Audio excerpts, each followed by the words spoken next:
I look to the business to determine whether I've made a good investment. And I'm concerned about, whether we have new competition, how we do over the years. But it's the business I look at. When you're just looking at the price of something, you're not investing. I mean, if you buy something, Bitcoin, for example, or some cryptocurrency, you're not looking to the asset itself to produce anything.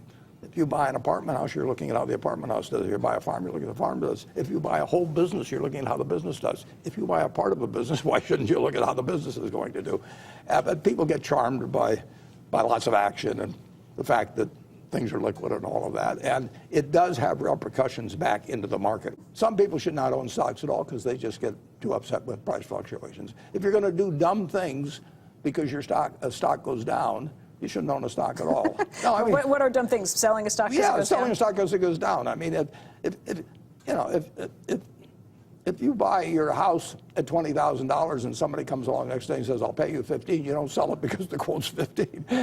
You look at the house or whatever it may be.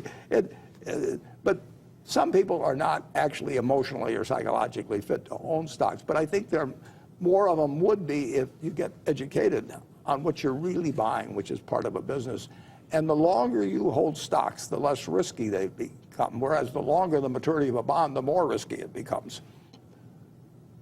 Anything can happen in markets. I mean, anything can happen in markets, and that's why they don't ever borrow money against securities.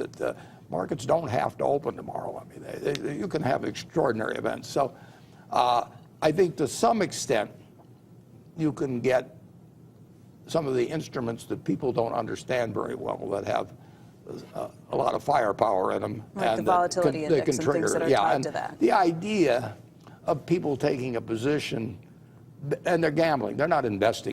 Well, if you own stocks like you'd own a farm or an apartment house, you don't get a quote on those every day or every week or anything. You look at the business, and people would rather gamble. I mean, the idea that you can double your money in 6 months, that's just going to, it's why people go to the races, why they go to Vegas, whatever it may be. They even know the odds are against them, and they still do it. I mean, it's a strong instinct to want to get rich fast, and I don't know how to do it.